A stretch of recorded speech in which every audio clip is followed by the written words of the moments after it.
So we have been discussing linear rational arithmetic so far, and now we are going to switch our focus towards thinking about integers. So this is called theory of linear integer arithmetic, and it differs from rational arithmetic the following way. The axiom system is different. It uses same symbols, it has same predicates, same addition, same constants. However, the set of axioms are different, therefore it behaves differently. So syntactically it looks similar, but since there's a difference, we need to think about the differences. One more point is that there is no multiplication in our theory, but you can simulate the multiplication with constants. Means 3x is actually means x plus x plus x. So main difference is the integers are not dense. The rational numbers are dense. That means that between any two rational numbers there is a rational number, but integers, that is not the case. Between two integers there may be no integers. So it looks like a lattice in the space. There are points in the space and there's an empty space. There's nothing in between those points. If you this whole space you interpret as a real space, so you can find lines in the space which is like subspaces of the whole space, which is a red line, which contains no integers. So therefore you can have a constraint written in as a rational constraint system, but it may have a solution in rational numbers but may not have any solution in integers. And similarly, you can have polyhedrons that may not have any integers. Okay, here's an example. This triangle is sitting in a lattice, and it contains no point, which is called a decretal point. So how to reason about this absence of integers? That something additional you need on top of the rational reason. In the rational world, remember that we had this rule: when you take a positive linear combination of two linear inequalities and then you subtract some number, and then it's okay, they can derive these facts.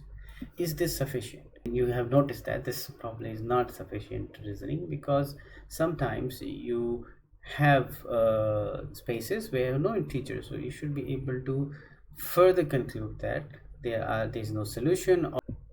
This additional thing is this called division.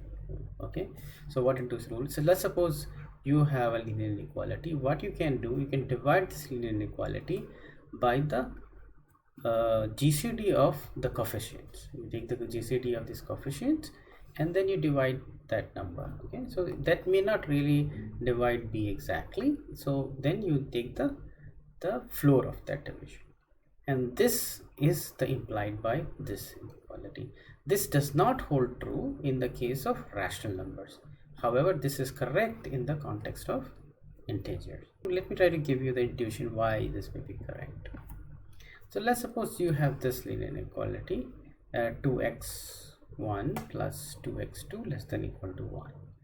And if you drew it on a rational space, you find that this looks like this. And look and see that there's no integer at the boundary of this constraint. But if you just try to divide by the GCD of the coefficients of variable, which is 2 and 2, it produces GCD 2, and you divide by that, then you get this 1/2 the floor, which is equals to 0. So that means that you are saying that x1 plus x2 is less than equal to 0. And if you just now you draw it, you realize is that the space which was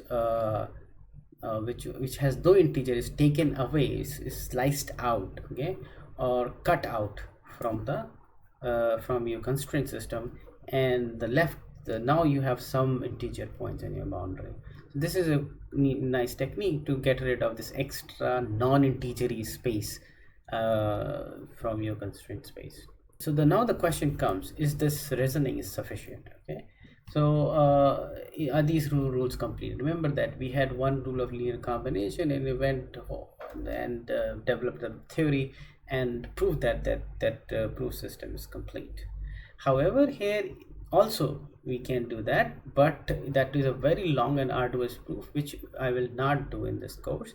However, there are slides are there. I will put that slides online, but it's up to your interest if you want to follow the proof end to end. In this lecture, I will going to only present the key ideas which build up the proof, and such that you have some mathematical grounding to understand the arguments related about thinking integer. That's why this lecture is called thinking integer, rather than giving you the full completeness argument. So you see that the greatest common divisor is the one thing that you computed when you're applying the rule. All these calculations we want to do fast, and you want to know that what is the cost of doing them.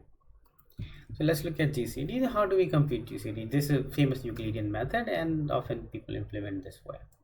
What is the Euclidean method? You check any of the two numbers as 0, then other number is your GCD. That's clear. But if one number is bigger than the other number, what do? You divide the number x divided by y, and then you get to the remainder. Okay? And then the remainder is put into the x. Okay? So for example, GCD between 4 and 6 would be 6, since 4 is small, you divide 6 by 4, the remainder is 2, then you get 4 and 2, then you again do this, and the remainder is left as 0 and 2. Now the 2 is your GCD of the original input numbers. The question is this an efficient process? The reason about this efficiency is very simple, is that each time either x reduced by half or y reduced by half, and therefore the number of bits that represent these two numbers x and y initially will really determine how much time it will take to compute the GCD. So GCD takes a logarithmic amount of work. So that's nice, and you can compute GCD very efficiently.